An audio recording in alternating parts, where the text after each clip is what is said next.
Hello, and welcome to my series of Ironsworn. I am going to be live streaming sessions of me playing the solo RPG and uploading a more clean cut version of each stream to YouTube in a series of episodes per session. I'm going to break them down. So, this one's kind of just my first attempt at this, and from here on out, I'll probably polish it a little more. But I think I'm just gonna let myself do the talking in the stream, and I hope you can follow along. I'm sure that the more you watch, the more you might understand what's going on. I mean, it was a learning experience for me too. But here's episode one of session one of Ironsworn.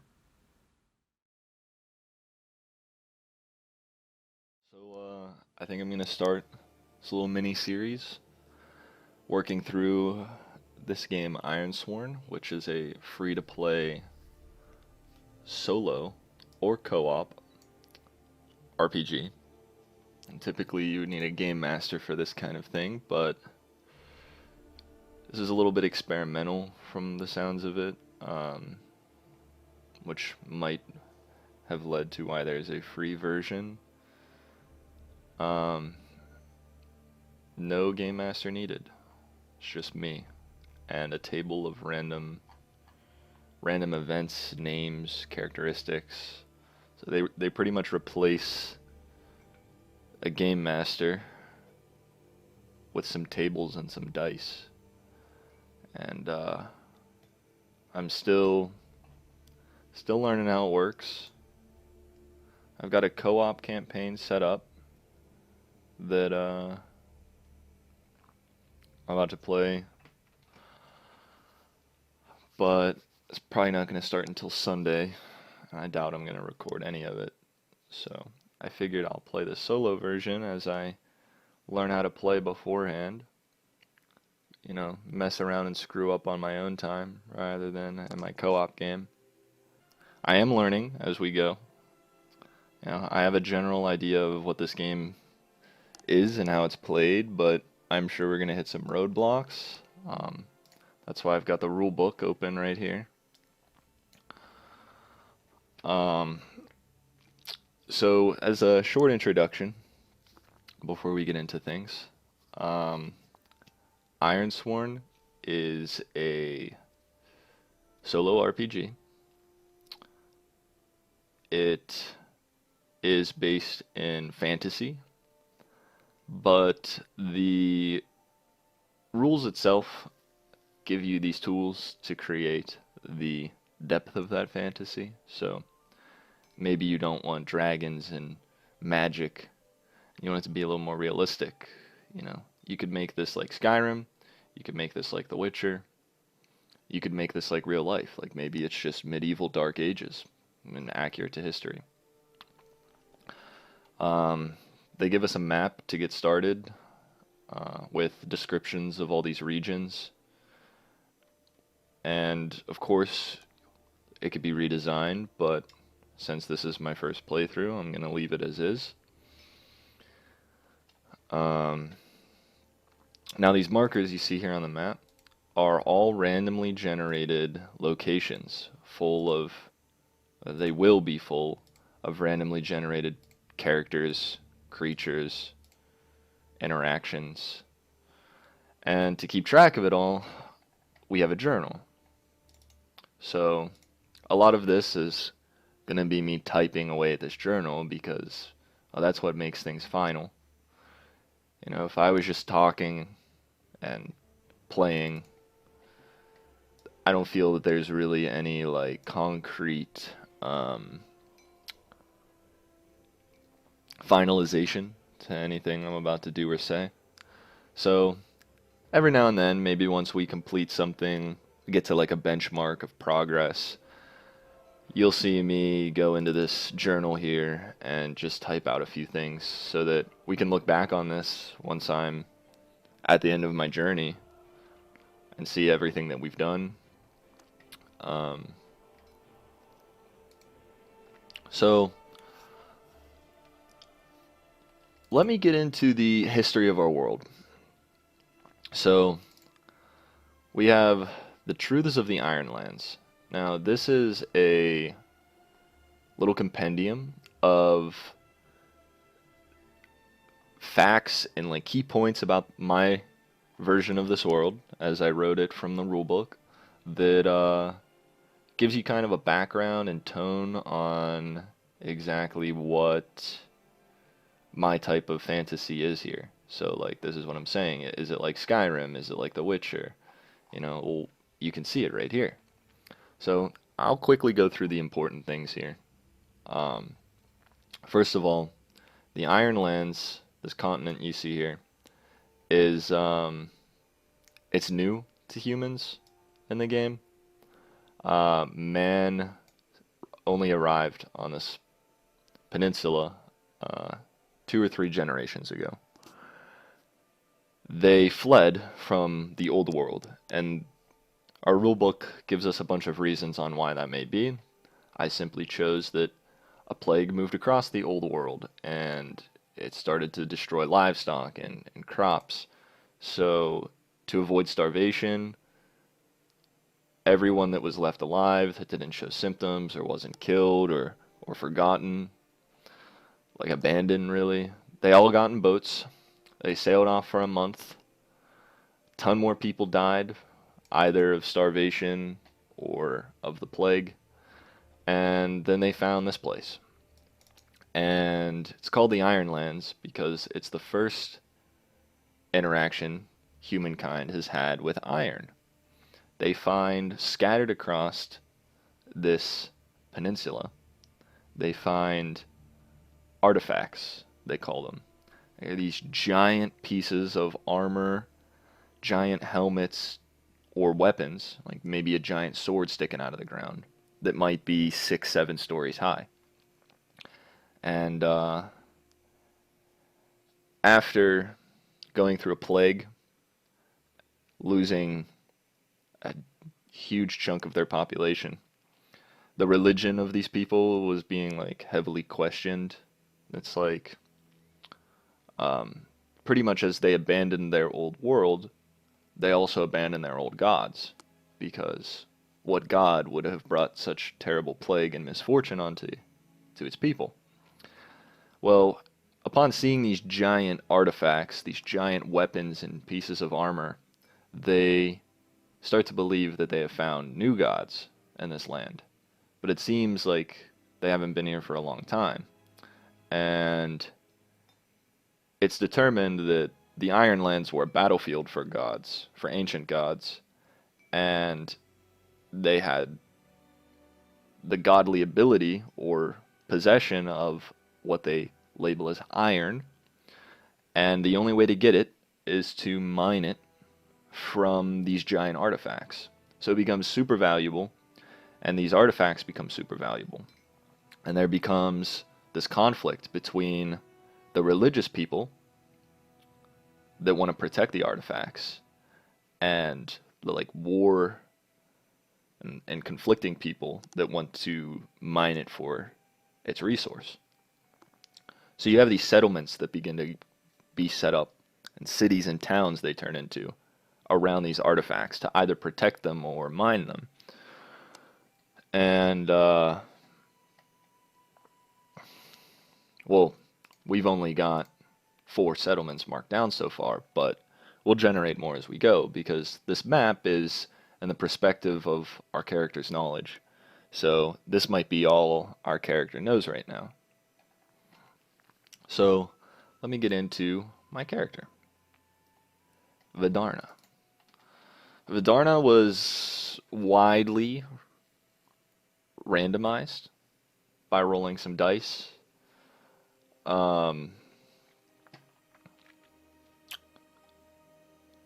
Vidarna, or Vidarna, I think is how I would pronounce it. Vidarna is a hammer wielding ruffian, very based off of strength and melee damage. Certainly not um, stealth or range attack driven. So you can see here we have a 3 in our iron stat, which translates to strength in any normal game. Edge would be our dexterity. Wits is intelligence. Now shadow is kind of our like cunning, like rogue ability. Um, our ability to hide and stay hidden, or even commit a crime. And heart is pretty much just the opposite. So this is our ability to connect with people and places. It's also, in a way, our like constitution or health, where um, our bonds with the people and places around us kind of strengthen our spirit. So I randomly rolled which of these 5 traits I was going to be an expert in, and I have a 3, which is the max statistic. And then I simply filled out the other 2 I thought fit with my assets. So we have these assets that are our like abilities, pretty much. And we can upgrade these. We can buy more of them. With our experience that we'll start earning here, hopefully we'll get an experience pretty soon.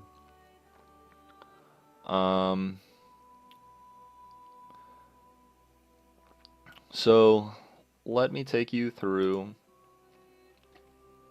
our character's origin story, right? So during the raid on my hometown of Thornstead, I managed to hide until the chaos passed. As dawn broke through the clouds of ash, I came out of hiding, confused and lost. As I sifted through the ruins, I found nothing but bloodied ruin and bodies of my kin. That's when I found Hullata. Trapped under a fallen beam from a farmhouse, the injured owl lied as helpless as I. With the last of my strength, I uplifted the entrapment and began to find new purpose in rehabilitating this creature, in which I saw reflected my grief. And as our bond uplifted us from our trauma, I burned every last body in my town with little but a small pile of dulled or tiny iron weapons, seemingly invaluable to the raiders who pillaged my home. Hullata and I set off to Green Falls, where I would spend the last of my coin to commission the remnant iron of my kin to be forged into a legendary warhammer with which I would hunt down those insufferable raiders and avenge my family and friends. So iron in this game is rare, and typically only people who are evil enough to murder for it or wealthy enough to buy it are going to have it. So this is people like kings and mercenaries. Well, I just so happened to have the scraps of an entire village worth of iron, and it was just enough to make a hammer. So I became, in that moment, Ironsworn, because my character is using his religious ideal on this metal, which comes from the gods, to swear an oath or a vow that he is going to seek vengeance for the death of his village. So he swore on iron. So in our character sheet here, we have our vows. And these are pretty much just quests. These are our objectives.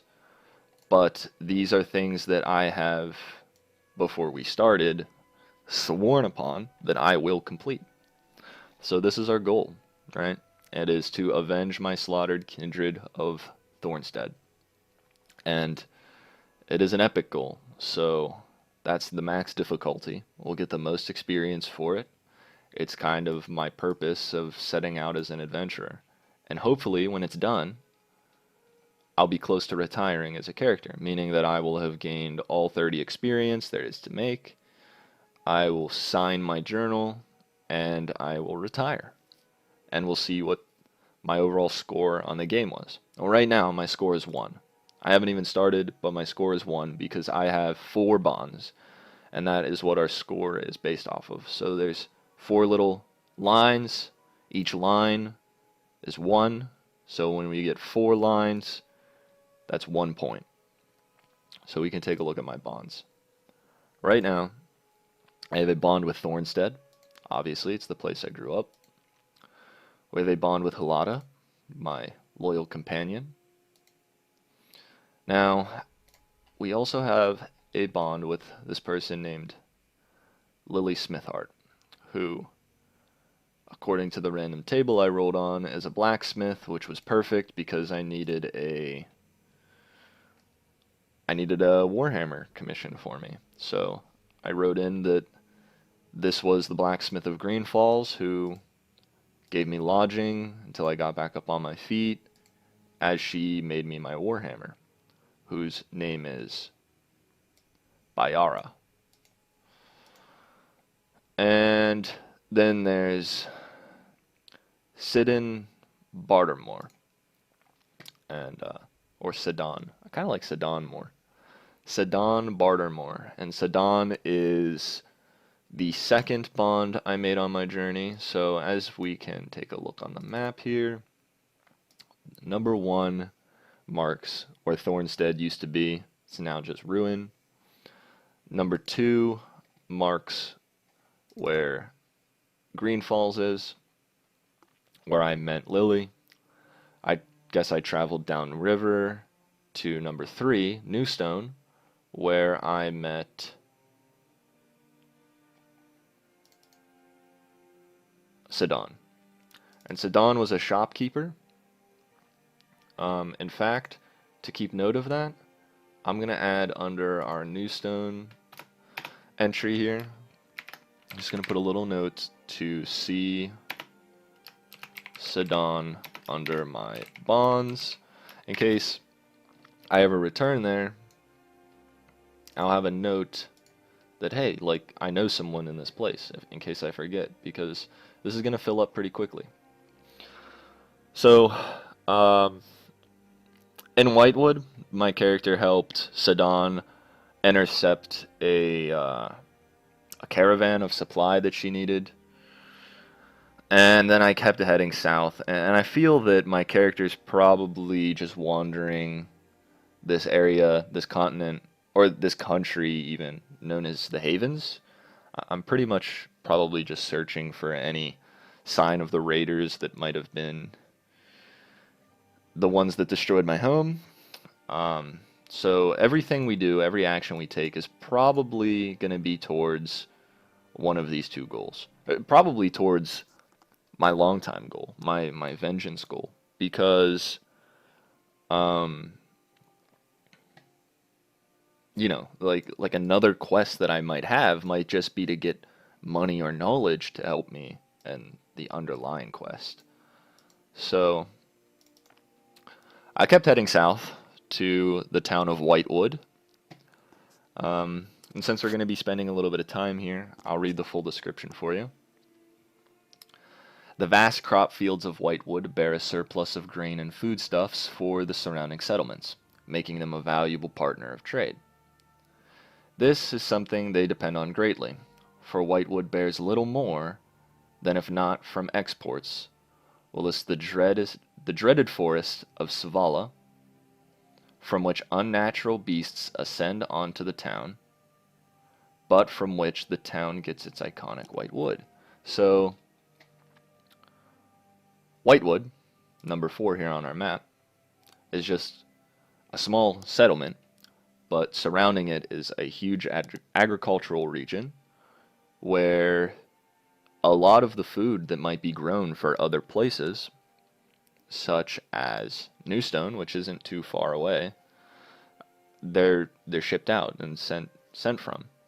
But Whitewood has an infamous pest problem where beasts and monstrosities, or whatever it might be, creatures and animals, come out of this dark forest, marked as number 5 on our map.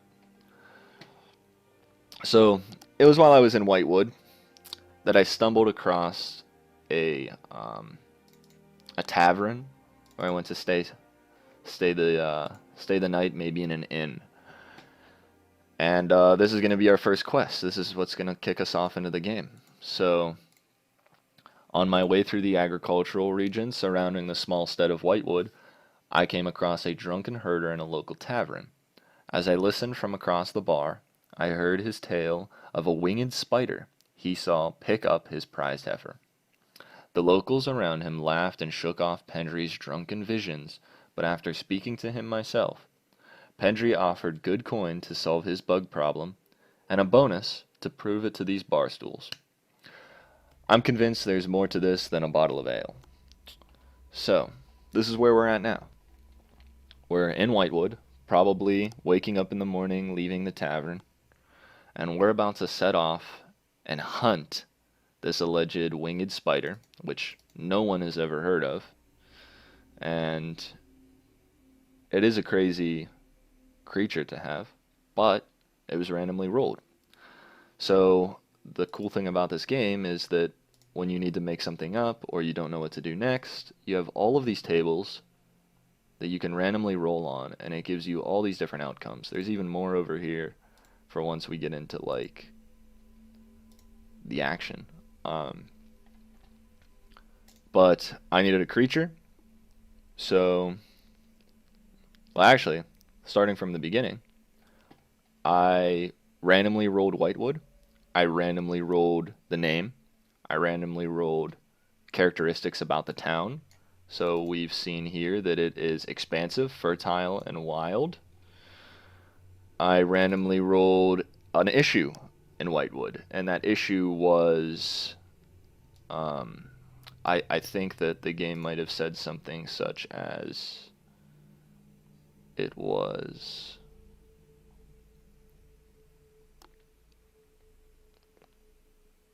an urgent expedition. Okay, so I figured, what is an urgent expedition? Maybe because one of its characteristics was that it was wild, that I would go hunt a beast that is urgent and that's, killing a farmer's livestock. So then I rolled for the name of the farmer. I also rolled for what this creature is, and I got a characteristic that says it is a hybrid. And its primary form is that it is a spider. I rolled again and I kept getting hybrid, so the game really wanted this to be a hybrid. And I rolled insect, and I was like, spider and an insect, that's not really any different than a spider. I mean, sure, I could give it some kind of insect quality, but that's no fun. So I rolled again, and I got bird. And insects and birds both fly, so I figured that if I'm going to give it a characteristic between either an insect or a bird, that I would give this spider the ability to fly. So maybe it has wings. I guess we're not really sure yet because we've not seen it. We've only heard stories from this drunk guy. Alright, so I think we're ready to get into it. So, this is where things get a little abstract. I know what we need to do, it's just how do we get there? Let's see. So, we wake up in this tavern in Whitewood, right? And we know that we're going to head out to the woods because townsfolk say that's where all these creatures live. And it's not too far away. So we're going to take a journey, which is an action. So it's going to be listed here under moves. Here we go, undertake a journey. So when we travel across hazardous or unfamiliar lands, it's unfamiliar, we've never been here before, we will set the rank of our journey. So setting rank just means we give it a difficulty, similar to our vowel. So looks like this is going to be a troublesome journey. It's right there. It's not too far away. We could refer to the rulebook. I think they said something about how troublesome journeys are things that are less than a few hours away. Dangerous are within a region, formidable or within another region or something. I might even pull that up just to just to know for the future. This is definitely going to be a troublesome journey, but most journeys should be troublesome or dangerous. Formidable or extreme journeys may require weeks within your narrative, with appropriate stops, side quests, and adventure logs along the way. Ah, I see. So, something like a troublesome or dangerous journey, we'll just get it over with. But if we had an extreme or epic or even formidable journey, we might take a vow. We might actually put that under our objectives. We might vow to get to the place we're going to. That might be our objective. And we could run into all these problematic things along the way, which are what these are for marking. Okay, so we're going to undertake a journey, and we've determined it's a troublesome journey. So we will set 3 progress per waypoint. Then, for each segment on your journey, roll wits. If you are setting off from a community with which you share a bond, add +1 to your initial roll. Well, I do not have a bond with anyone in Whitewood so far. So, we're going to roll for wits and see what we get. So let me mark this down first, because I'm kind of interested in, maybe we just do this one roll, because maybe this is less than troublesome. And as they say in the rule book, you wouldn't even roll for it. But I definitely want to roll for this. I feel like it's our first complication as a character, so.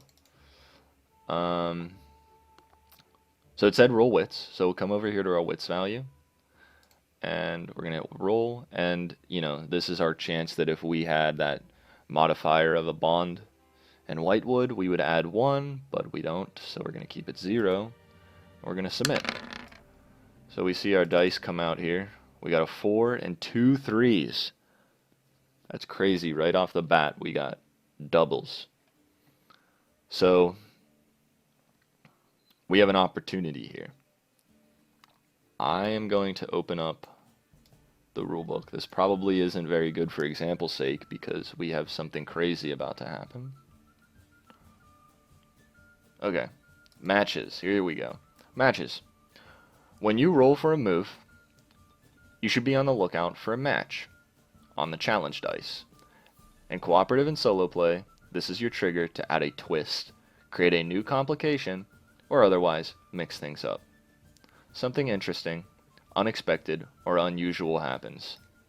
Alright, so I was expecting, we successfully go on this journey, we get to the woods, and we start hunting down this spider, right? But, something unusual happens. Now, we could roll for that if we didn't know. There is an oracle table that allows us to randomly generate plot twists or, the trouble, whatever it might be. We could take a look at this. I think I already have one in mind. I think that we're going to see the spider flying overhead into the woods. I think that we're going to have success. I mean, it does say opportunity, and it's green because we got a success. If we would have failed this roll, which you'll probably catch on how to determine whether or not we win or lose, but the fact that our action score, our 6-sided die, was higher than our challenge die, we did really good. So an opportunity happened rather than like something really bad. So I think that we already see our target and we're on our way to kill it. So we'll go back to the move. So we got a strong hit. It is green, so we did get a strong hit. So we reach our waypoint, and we get to choose one of these 2 bullet points here. So either we make good use of our resources and mark a progress, or we move at speed and we can mark a progress and take a momentum, but we suffer one supply. I think I'm going to go ahead and do that. I think that I'm going to say that we moved at speed because of our opportunity. You know, it's early in the morning and we rush out the door. So we're going to go to our character sheet. We're going to go up one momentum. We're going to go down one supply. Now, momentum is going to help me later on once I actually get into this fight, hopefully, if I understand the rules correctly. And we are on our way, so I'd say that we are one step closer to fulfilling our quest here. So I'm going to go ahead and mark down 2 progress, because this is a dangerous quest, and for every progress we make, we mark 2 boxes. So hopefully after making 5 progress, by then, we've killed the spider. Alright, so now we are in the woods.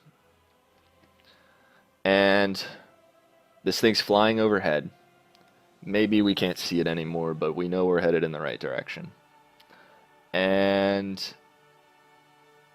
maybe we would call this gathering information. So, yeah, you search an area, ask questions, conduct investigation, or follow a track. We're definitely following a track and searching this area. So, this is going to be our next move. We're going to roll with our wits, and if you act in with a community, ask questions. Okay, that's another bond advantage, which we don't have. Alright, that's it. So let's go ahead and gather information. With our wits, no modifier. So we got a 6, an 8, and a 5. Now, our 6 is higher than our 5, so we hit, but it is lower than the 8, so we only hit once rather than twice. That is a weak hit. So, on a weak hit, the information complicates your quest or introduces a new danger. Envision what you discovered or ask the Oracle if unsure, and take a momentum. Okay, so we get another momentum. And we have a complication now. So we did hit, so we did gather information. It's just that the information we gained was more of a question than an answer. I'm going to say that our flying spider landed itself in its web that is up in the trees. So we can see it now. We just can't get to it. I'm not going to mark that as a progress yet, because we haven't really made any. If anything, this is a setback. So we've got this spider. You know, it's probably like dawn, right? We probably set out just before dawn. And as the sun rises, this thing's probably returning home. And it's going to set up in its nest. It's this big web that's probably sprawled out, you know, like pitched like a hammock between maybe 5 or 6 trees. I'm going to say maybe it's like 3 stories above us. And this thing looks pretty formidable. Maybe it's like, maybe it's about the size of a car. Maybe a small car, right? Maybe this thing, you know, it can fly. It picked up a cow. I'd say this thing might be the size of like a smart car. All right. So let's see what move is going to allow us to climb up into this tree. Maybe secure an advantage? When you assess a situation and make preparations or attempt to gain leverage. We're definitely going to attempt to gain leverage if we want to attempt to climb. But that could also be face danger because we're attempting something risky. This does say react to immediate threat. I feel like secured advantage would be better, especially because I don't think that the spider sees us yet. Alright, so we're going to try to stay hidden from the spider, right? So let's secure an advantage. And you can see on a miss here that we fail, and your assumptions betray you, and we'll pay a price. So if I fail this, it's probably going to be obvious that the spider will discover us, right? So I believe there's even rules we could make here, moves we could make that allow us to hide and stay hidden. But I'm not skilled in shadow. I'm not going to try to stay hidden. You know, if we're discovered, we're discovered. Maybe the spider comes down out of the tree. You know, my character's not trying to be hidden by any means. It just so happens right now we're undetected. Alright, so let's secure this advantage. So we're going to roll for our edge, I think it says. Okay, well, here we go. So with speed, agility, or precision, roll edge. With charm, loyalty, or courage, roll heart. Aggressive action, forceful defense, or strength, iron. With deception, stealth, or trickery, roll shadow. And with expertise, insight, or observation, roll wits. Now, this to me is down the middle between iron, which is going to be our strength to climb the tree, or probably agility, right? This is probably an agility roll. So I'm going to test my agility as I climb this tree. So it is edge.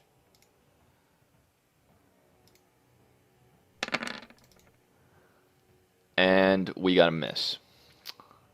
Great.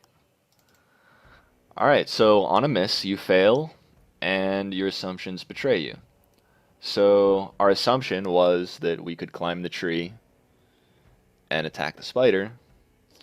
However, as we are halfway up this tree trunk and slip, making noise, maybe we slip and fall, taking some damage here, because we're about to pay the price. Let's see, before we go any further, what price we pay. You know, this will tell us, like, are we simply seen and detected, or did we just fall out of the tree and break a leg? So, pay the price. When you suffer the outcome of a move, choose one. So we can make the most obvious negative outcome happen. This would probably be falling out of the tree. Envision two negative outcomes. Rate one as likely, and ask the oracle using yes or no table. On a yes, make the outcome happen. Otherwise, make it the other. Okay, that's interesting. Or roll on the related oracle. So that's this thing down here. And if you have difficulty interpreting the result to fit the current situation, roll again. Okay. So I like the second one for this thing because we have two outcomes that we could have, right? We could fall out of the tree, or we could be detected. And, you know, what's to say that both don't happen? So let's go ahead and first ask, do we fall out of the tree? Actually, let's ask, are we detected? Are we detected? So there should be a yes or no table here.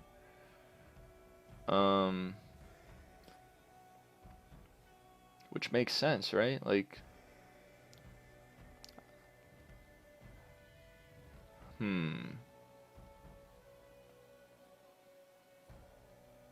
do we see a yes or no table?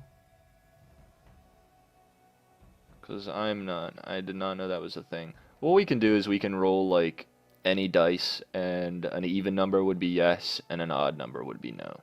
Same thing, 50-50 chance. So let's do that. Let's go ahead and just roll a d6. So, are we detected? No. We are not detected. Okay? So, then I'm going to say that the second outcome was, do we fall out of the tree? The answer is yes, because something bad has to happen to us. So, I would say that that means we take a harm, right? We just fell out of a tree. So, So pay the price told us what type of suffering move we're going to roll. And in this case, we're going to endure harm. So when you face physical damage, suffer minus health equal to your foe's rank, or as appropriate to the situation. If your health is 0, you suffer any other statistic here. So then we're going to roll health or iron, whichever is higher. On a strong hit, choose one. Okay, so let's go ahead and endure harm with our health, because it is 5 while our iron is 3. And we got a miss. So on a miss, also suffer 1 momentum. If you are at 0 health, you must mark wounded or maimed if currently unmarked. Or roll on the oracle. Okay, so we suffer 1 momentum. Oh, also suffer 1 momentum. Okay, so our momentum is going to go back down to 3, and our health is going to go to 4. Alright, so what do we do next? Maybe, now that we've tried this, we call the creature's attention to us. So, let's see what that would be.